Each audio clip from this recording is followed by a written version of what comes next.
Hello and welcome to the Sensual Being Podcast with myself, your host, Jolene Whiting.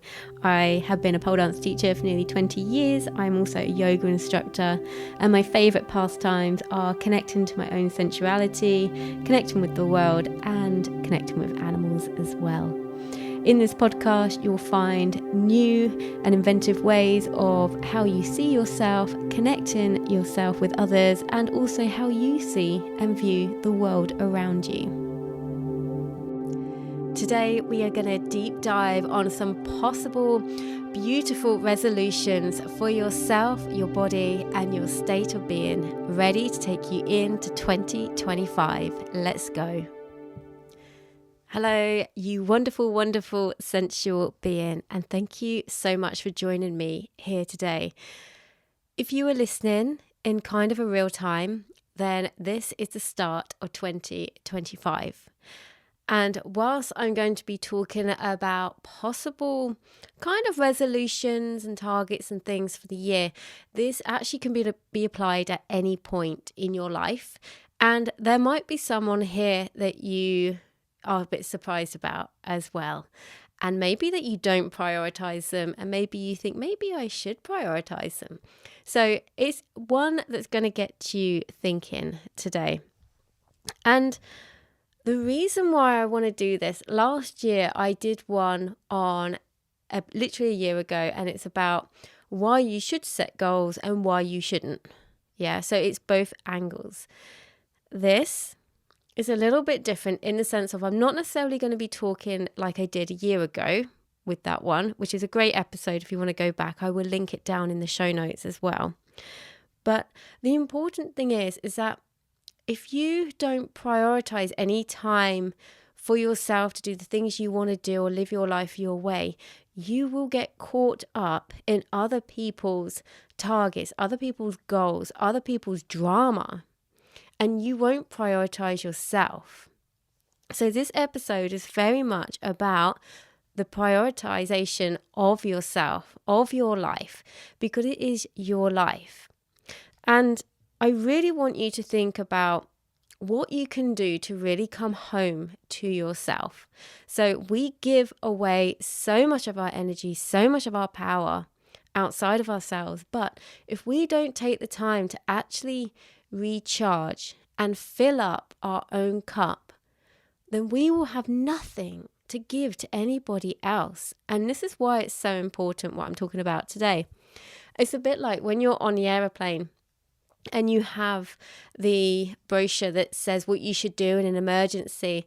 And if you're in a bad situation where the breathing mask will come down, they always say fit yours before you fit your children's or fit a baby's, because what use are you to that baby if you haven't got your mask on?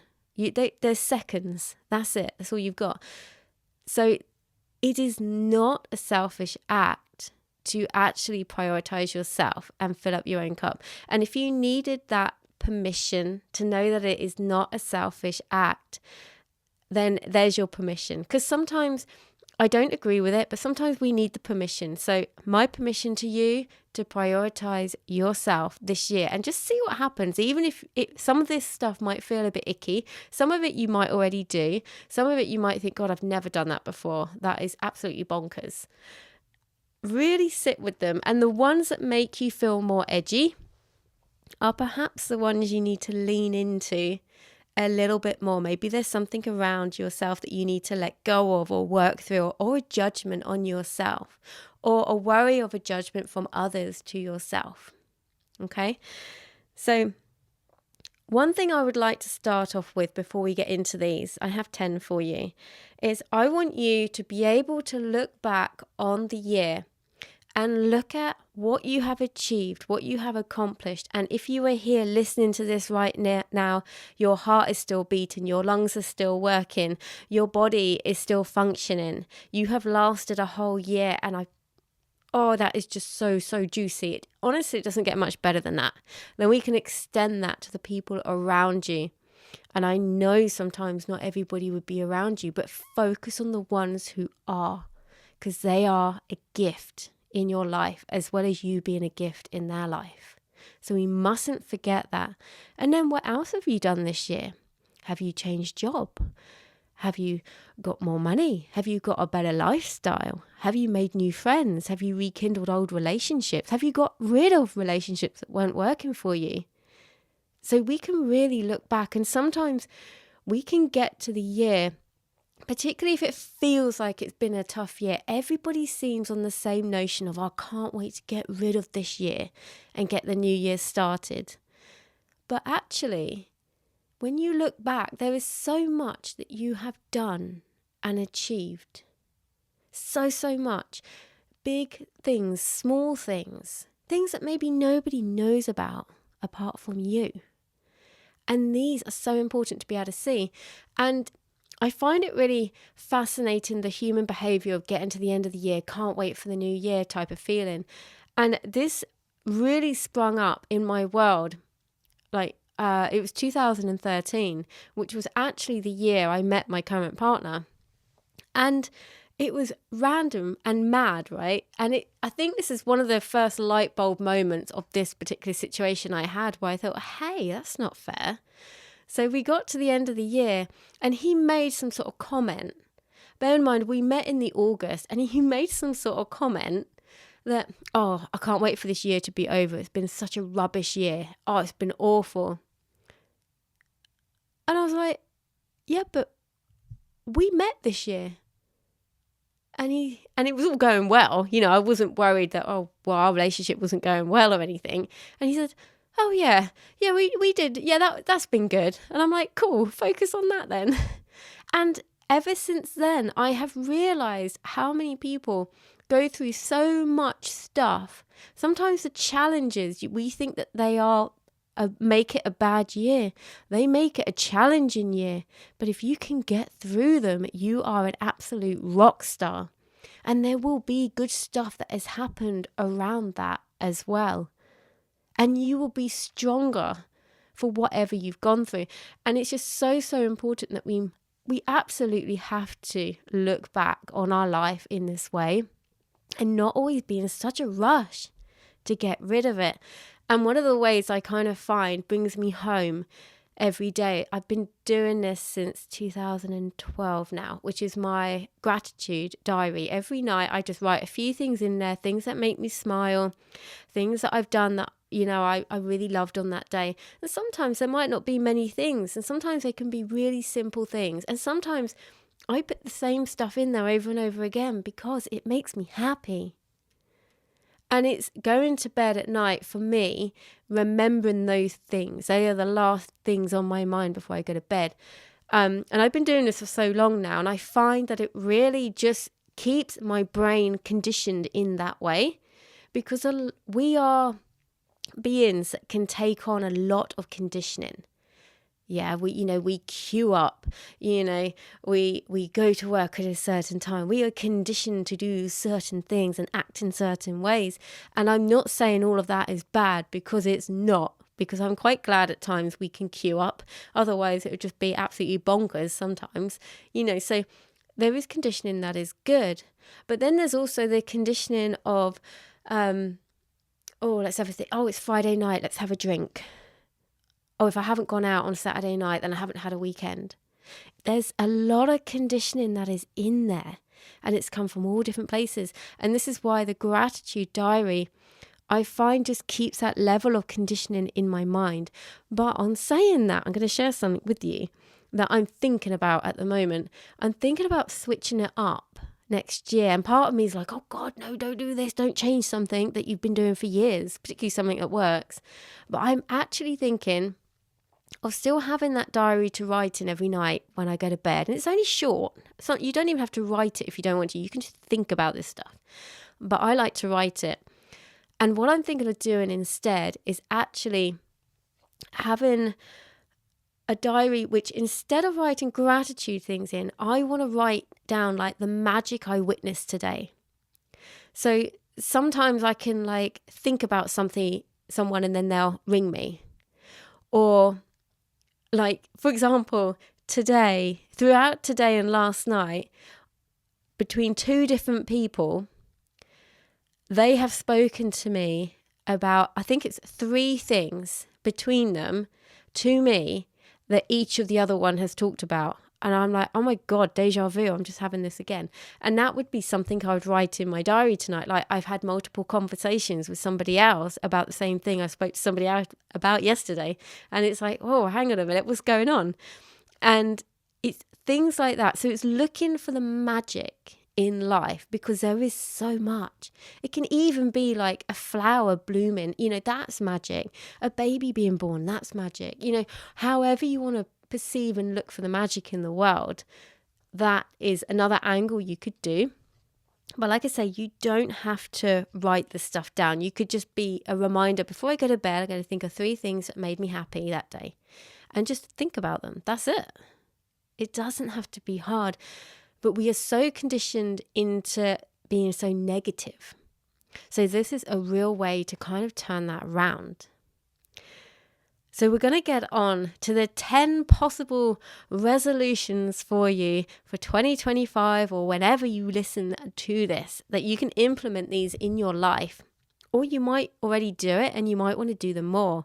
So number 1, to prioritize rest. Now this goes against the grain. We should be busy, busy, busy. The amount of people that ask me, oh, how's work going? Are you busy?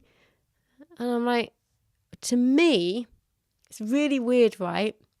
When I actually say this sort of thing, and I'm like, no, I'm not busy. And they're like, oh, is everything okay? I'm like, yeah, it's great. I'm in control of my life.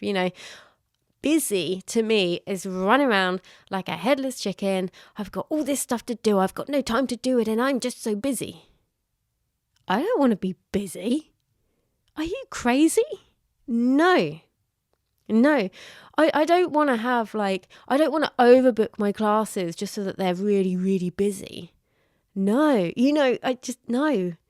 I don't want to put on so many classes in every single day of the week because I'm wanting to be so busy.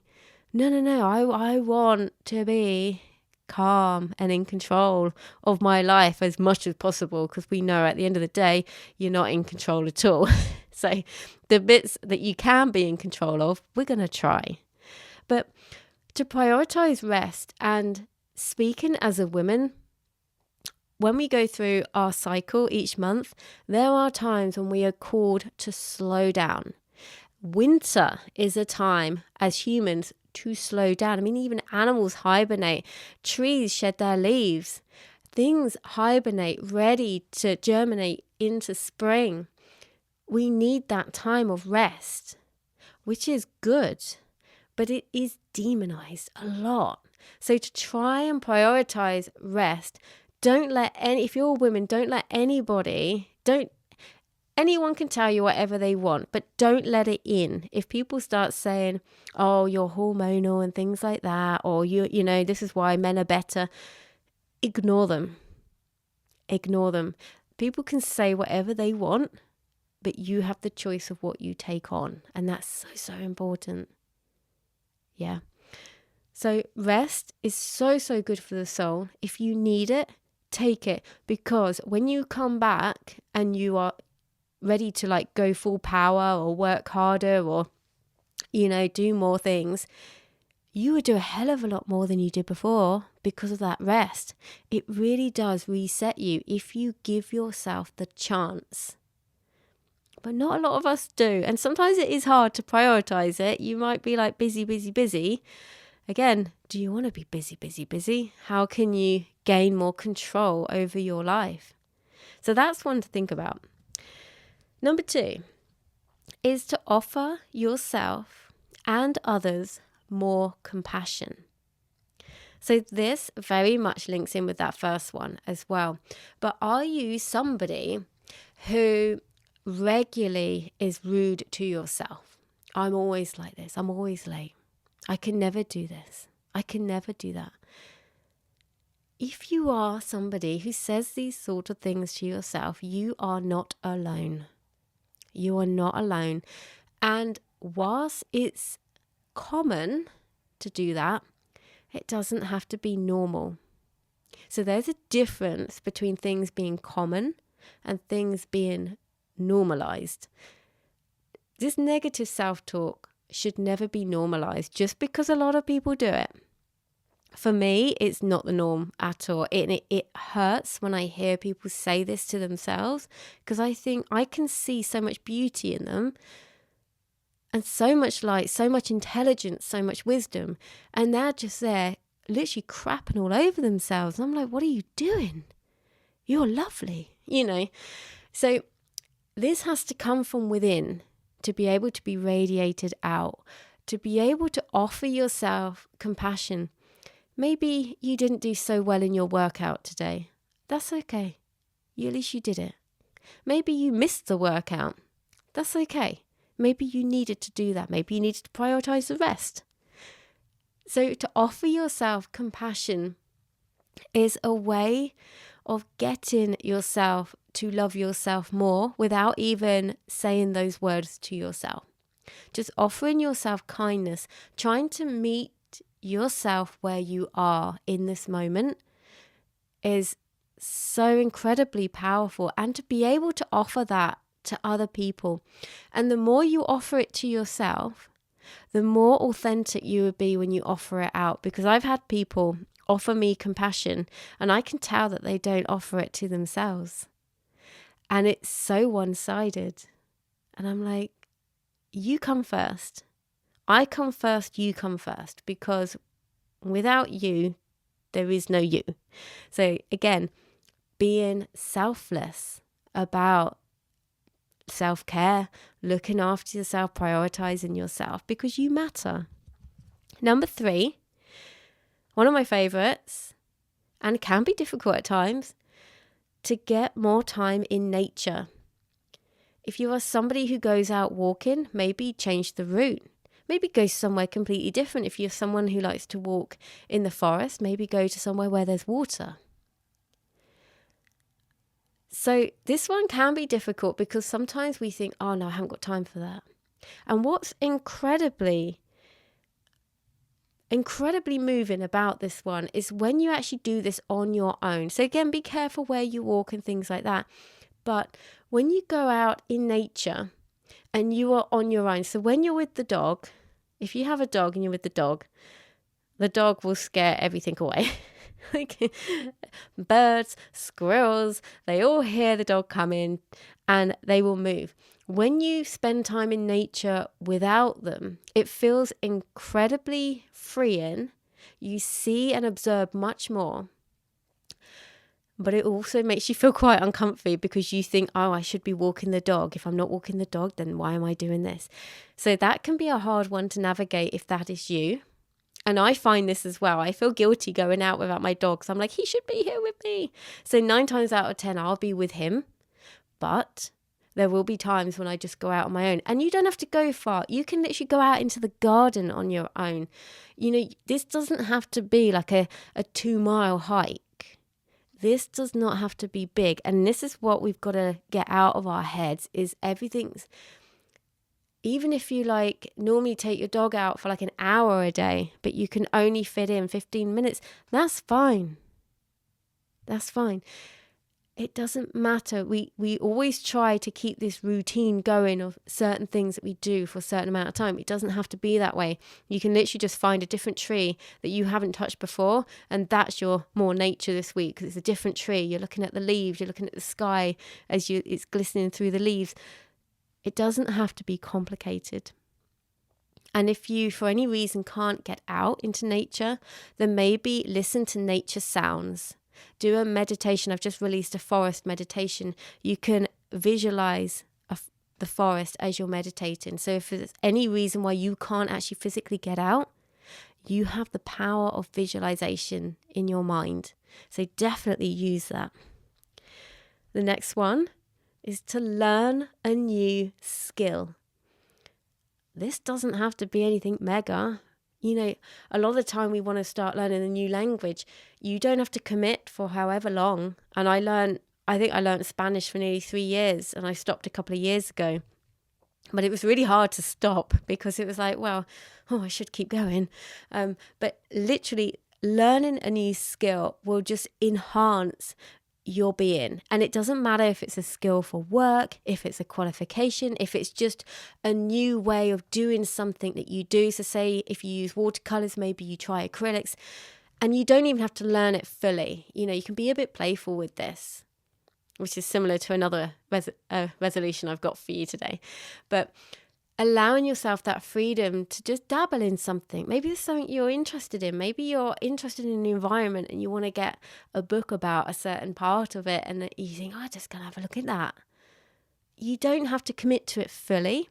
You might only do it for an hour. That's the power of online. You can just search for anything. So if you've got an interest in something, just that's your quick, easy way of doing it. If you don't want to spend out money, get a book, go on a course.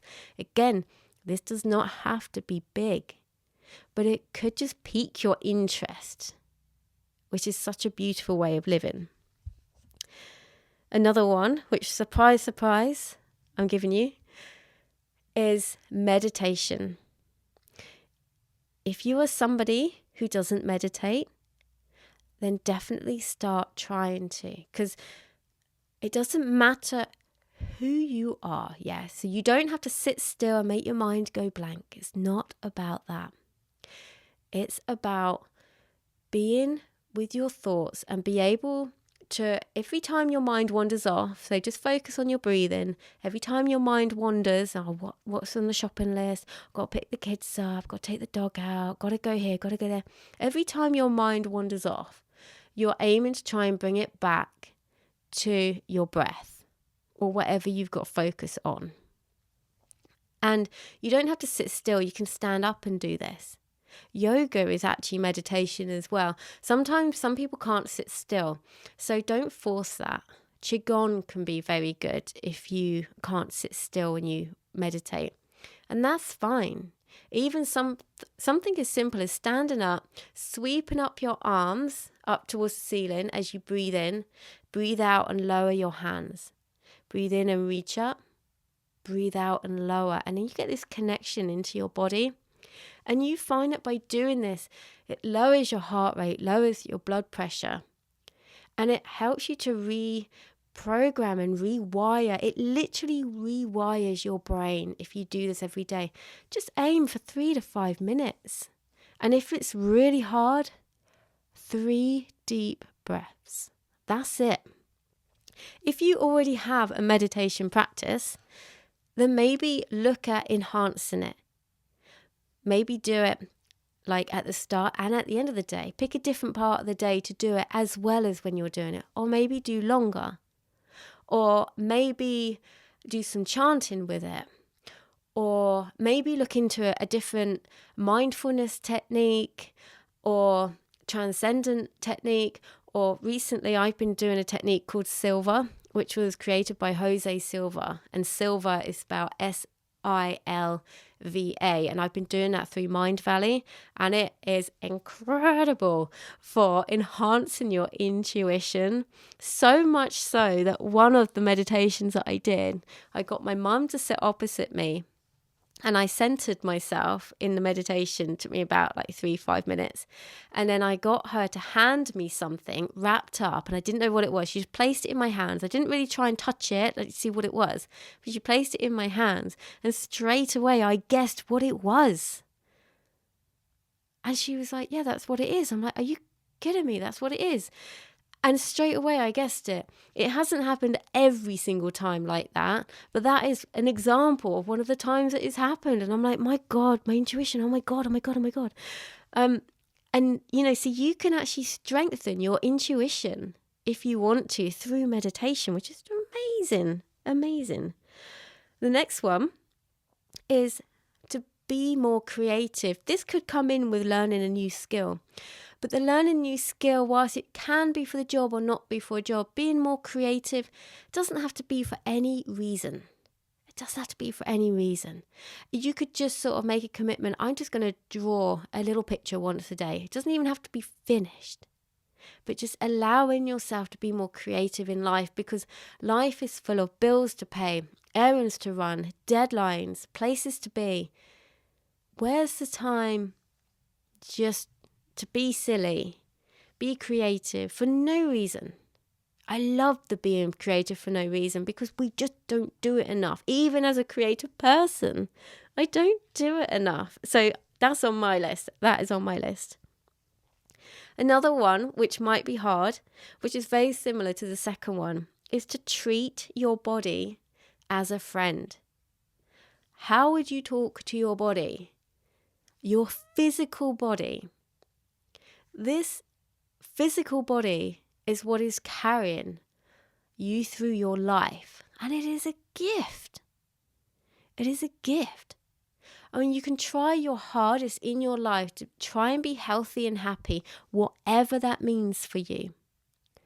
But as you're doing that, to actually treat your body with kindness and compassion, treat your body like a friend. And if you're not really sure what I'm talking about and you've not really thought about this before, catch yourself throughout the day of how you speak about yourself. And then ask yourself, would I say this to my friend? Would I say this to my children? And that is when you'll know if you're treating your body as your friend. And I know sometimes that can be a sticky one for people, but it is so, so important. The next one to think about is maybe to eat cleaner. I don't know what that means for you because I'm not about to tell you exactly how you should and shouldn't eat. But when I don't say eat clean, eat cleaner. Yeah, because you probably know all the things you should be doing. So do I. Are you doing them all? No. Have you ever done them all? No. Don't start that now. Just enhance what you're doing. So maybe you're going to change where you get your meat. Maybe you're going to have more home-cooked food throughout the week. Maybe you're going to have a better breakfast. Maybe you're not going to have breakfast. Maybe you're going to cut down the chocolate. Maybe you're going to cut it out. Whatever this means for you, maybe you're going to cut out soda and have more water. Maybe you're going to cut out caffeine and have more herbal tea. Whatever it means for you.